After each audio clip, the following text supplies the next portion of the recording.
والعاقبة للمتقين والصلاة والسلام على أشرف الأنبياء والمرسلين أما بعد فأعوذ بالله من الشيطان الرجيم بسم الله الرحمن الرحيم اللهم صل على سيدنا ومولانا محمد النبي الأمي وعلى آله وصحبه وبارك وسلم صل عليه۔ الحمدللہ عز و جل ہمارا درس آج سورہ ابراہیم سے شروع ہو رہا ہے۔ سورہ ابراہیم کا مختصر سا تعارف یہ ہے کہ سورہ ابراہیم مکہ مکرمہ میں نازل ہوئی، البتہ یہ آیت الم تر الی الذین بدلوا نعمت اللہ کفرا اور اس کے بعد والی آیت مکہ مکرمہ میں نازل نہیں ہوئی۔ اس صورت میں 7 رکوع اور 52 آیتیں ہیں۔ اس صورت کی آیت نمبر 35 اور سے لے کر 41 میں تک حضرت ابراہیم علیہ السلام کی اطاعت الہی کے حسین واقعات اور آپ کی دعاؤں کو بیان کیا گیا۔ اسی مناسبت سے اس سورت کا نام بھی سورہ ابراہیم رکھا گیا۔ اس سورت کا مرکزی مضمون یہ ہے کہ اس میں اللہ رب العالمین اس کے رسولوں پر مرنے کے بعد دوبارہ زندہ کیے جانے اور اعمال کی جزا ملنے پر ایمان لانے کو دلائل کے ساتھ ثابت کیا گیا، اور یہ بتایا گیا ہے کہ حقیقی معبود وہ ہے کہ جس نے آسمانوں اور زمین کو پیدا کیا اور پوری کائنات میں اس کے علاوہ کوئی معبود نہیں۔ اس کے علاوہ اس صورت میں یہ بھی مضامین بیان فرمائے کہ کفار کی مذمت بیان کی گئی اور کفر کرنے پر انہیں شدید عذاب کی وعید سنائی گئی، اور مسلمانوں سے ان کے نیک اعمال کے بدلے میں جنت کا وعدہ کیا گیا۔ حضرت نوح علیہ السلام، حضرت ہود علیہ السلام، حضرت صالح علیہ السلام اور ان کے بعد والے انبیاء کرام علیہ السلام اور ان کی قوموں کے واقعات بیان کر کے تاجدار رسالت مآب صلی اللہ علیہ وآلہ وسلم کو تسلی دی گئی، اور ان قوموں پر نازل ہونے والے عذابات سے کفار مکہ کو ڈرایا گیا۔ ایمان اور کلمہ حق کی مثال پاک درخت سے، جبکہ گمراہی اور کلمہ باطل کی مثال خبیث درخت سے بیان فرمائی گئی، اور قیامت کی ہولناکیاں بیان کر کے نصیحت کی گئی، اور ظالموں کے لیے مختلف قسم کے عذابات بیان کر کے انہیں ڈرایا گیا۔ تو شروع کرتے ہیں بسم اللہ الرحمن الرحیم، اللہ کے نام سے شروع جو نہایت مہربان رحمت والا ہے۔ الف لام را کتاب انزلناہ الیک لتخرج الناس من الظلمات الی النور بِإِذْنِ رَبِّهِمْ إِلَىٰ صِرَاطِ الْعَزِيزِ الْحَمِيدِ۔ الف لام را، یہ ایک کتاب ہے جو ہم نے تمہاری طرف نازل کی ہے تاکہ تم لوگوں کو ان کے رب کے حکم سے اندھیروں سے اجالے کی طرف اس اللہ کے راستے کی طرف نکال لو جو عزت والا سب خوبیوں والا ہے۔ الف لام را، یہ حروف مقطعات میں سے ایک حرف ہے، اس کی مراد اللہ رب العالمین ہی بہتر جانتا ہے۔ کتاب، یہ کتاب ہے، یعنی قرآن پاک ایک کتاب ہے جو اپنے حبیب علیہ السلام پر ہم نے نازل فرمائی۔ اس کو نازل کرنے کی حکمت یہ ہے کہ آپ صلی اللہ علیہ وآلہ وسلم لوگوں کو ان کی رب عز و جل کے حکم سے کفر، گمراہی اور جہالت کے اندھیروں سے ایمان کی اجالے کی طرف اور اس اللہ رب العالمین کے راستے یعنی دین اسلام کی طرف لائیں جو عزت والا سب خوبیوں والا ہے۔ اس آیت سے یہ بھی معلوم ہوا کہ نبی مکرم صلی اللہ علیہ وسلم اللہ رب العالمین کے حکم سے لوگوں کو ظلمت کفر سے نکال کر ایمان کی روشنی میں داخل کرتے ہیں۔ کوئی شخص صرف قرآن سے بغیر حضور علیہ السلام کے واسطے ہدایت نہیں پا سکتا۔ نور ہدایت کا ذریعہ صرف اللہ کے نبی حضرت محمد مصطفیٰ صلی اللہ علیہ وسلم کی ذات مبارکہ ہے۔ اللہ الذی لہ ما فی السماوات وما فی الارض وویل للکافرین من عذاب شدید۔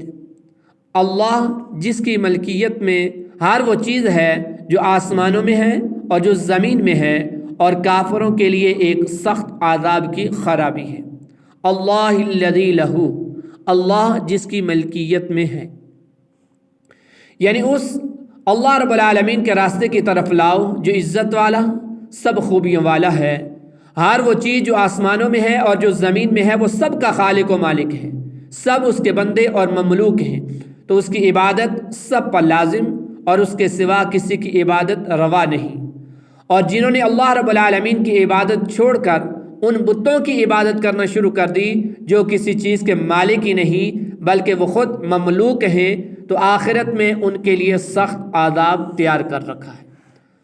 الذین یستحبون الحیاۃ الدنیا علی الآخرۃ ویصدون عن سبیل اللہ ویبغونہا عوجا اولئک فی ضلال بعید۔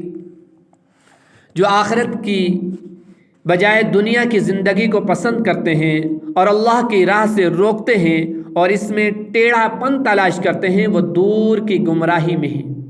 الذین یستحبون الحیاۃ الدنیا، جو دنیا کی زندگی کو پسند کرتے ہیں۔ اس آیت میں ان کفار کے چند اوصاف بیان کیے گئے ہیں جنہیں اس سے پہلی آیت میں آخرت کی شدید عذاب کی وعید سنائی گئی۔ فرمایا گیا کہ وہ دنیا کی زندگی کو پسند کرتے ہیں اور اسے اخروی زندگی پر ترجیح دیتے ہیں، لوگوں کو اللہ تعالیٰ کا دین قبول کرنے سے روکتے ہیں اور دین میں ٹیڑھا پن تلاش کرتے ہیں۔ دین میں ٹیڑھا پن تلاش کرنے کی دو صورتیں ہیں، ایک یہ ہے کہ لوگوں کو سیدھا راستہ اختیار کرنے سے روک دینا، دوسری یہ کہ حق کے مذہب کے بارے میں لوگوں کے دلوں میں شکوک و شبہات ڈالنے کی اور جس قدر ہو سکے ہیلوں کا سہارا لے کر حق کے مذہب میں برائیاں ظاہر کرنے کی کوشش کرنا۔ یہ دین حق میں ٹیڑھا پن تلاش کرنا ہے یا ٹیڑھا پن ڈالنا ہے۔ اس سے معلوم ہے کہ جو آخرت کی بجائے دنیا کی زندگی کو پسند کرتے ہیں وہ عملی طور پر گمراہ ہیں۔ جو آخرت کو ترجیح نہیں دیتے بلکہ دنیا کو ترجیح دیتے ہیں، وَمَا الْحَيَاةُ الدُّنْيَا إِلَّا مَتَاعُ الْغُرُورِ، اس دنیا کو کہ جو دنیا دھوکے کی زندگی ہے۔ اَيَحْسَبُ الْإِنسَانُ أَن يُتْرَكَ، کہ انسان یہ اس گمان کے اندر ہے کہ اس کو بیکار چھوڑ دیا جائے گا، نہیں۔ جو لوگ دنیا کی زندگی کو ترجیح دیتے ہیں، پسند کرتے ہیں، وہ گمراہ ہیں، اور جو لوگوں کو اللہ تعالیٰ کے راستے اور دین سے روکتے ہیں وہ گمراہ کرنے والے ہیں۔ حضرت عبداللہ بن عباس رضی اللہ تعالیٰ عنہما فرماتے ہیں، جو شخص بھی دنیا کی زیب و زینت اور اس کی رنگینیوں کو آخرت کی نعمتوں پر ترجیح دے اور آخرت کے بجائے دنیا میں ہی رہنے کو پسند کرے اور اللہ کے نبی صلی اللہ علیہ وسلم کے لائے ہوئے دین سے لوگوں کو روکیں، تو وہ اس آیت کے عموم میں داخل ہے، وہ خود گمراہ اور لوگوں کو گمراہ کرنے والا ہے۔ اس آیت سے ان لوگوں کو عبرت پکڑنی چاہیے جو علم کا لبادہ اوڑھ کر لوگوں کو مذہب حق سے دور کرنے کی کوششوں میں مصروف ہیں اور دین میں نئے نئے مذہب نکال کر امت کی وحدت کا شیرازہ بکھیرنے کی صحیح کر رہے ہیں۔ حضرت زیاد بن خدیر رضی اللہ تعالیٰ عنہ فرماتے ہیں کہ مجھ سے حضرت عمر رضی اللہ تعالیٰ عنہ نے فرمایا، تم جانتے ہو کہ اسلام کو کیا چیز تباہ کرے گی؟ تو میں نے کہا نہیں۔ ارشاد فرمایا کہ اسلام کو عالم کی لغزش، منافق کا قرآن میں جگڑنا اور گمراہ کن سرداروں کی حکومت تباہ کرے گی۔ یعنی یہ تین چیزیں اسلام کو، دین کو تباہ کرنے والی ہیں، ایک عالم کی لغزش، دوسرا منافق کا قرآن میں جگڑنا اور تیسرا گمراہ کن سرداروں کی حکومت۔ یہ تینوں چیزیں آج ہمارے معاشرے کے اندر عام ہیں اور یہی معاشرے کی تباہی کا سبب بھی ہے۔ حضرت ابو درداء رضی اللہ تعالیٰ عنہ سے روایت ہے کہ اللہ کے نبی علیہ السلام نے ارشاد فرمایا، مجھے اپنی امت پر سب سے زیادہ خوف قوم کے ان پیشواؤں اور سربراہوں سے ہے جو گمراہ کرنے والے ہیں۔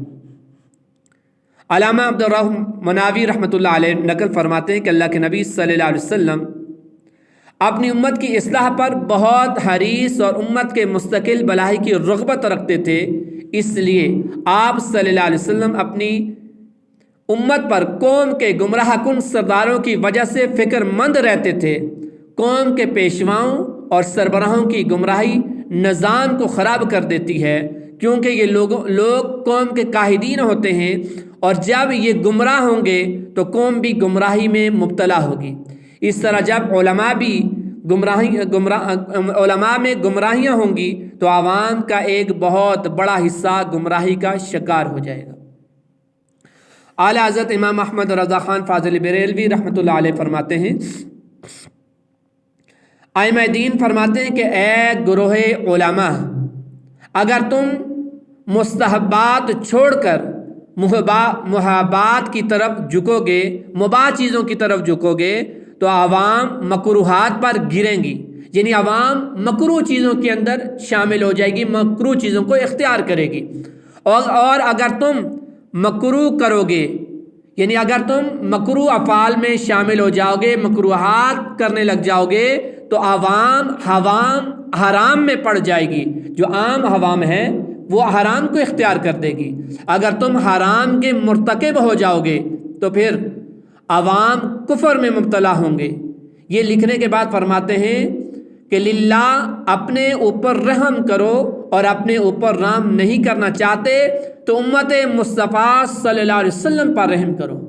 اے علماء کے گروہ، اپنے اوپر رحم کرو، اگر اپنے اوپر رحم نہیں کرتے تو پھر امت مصطفیٰ صلی اللہ علیہ وسلم پر رحم کرو۔ چروائے کہلاتے ہو، بیڑیے نہ بنو، یعنی تم امت کو صحیح ڈائریکشن دکھانے والے ہو، اگر تم امت کو صحیح راستہ نہیں دکھا سکتے تو پھر بیڑیوں جیسا عمل نہ کرو، امت کو بکھیرو نہیں، امت کے اندر تفرقہ نہ ڈالو۔ اللہ رب العالمین ہمیں ان آیات مقدسہ کو سمجھنے کی، ان کے تقاضوں کو پورا کرنے کی توفیق عطا فرمائے۔ وما علیہ الا البلاغ۔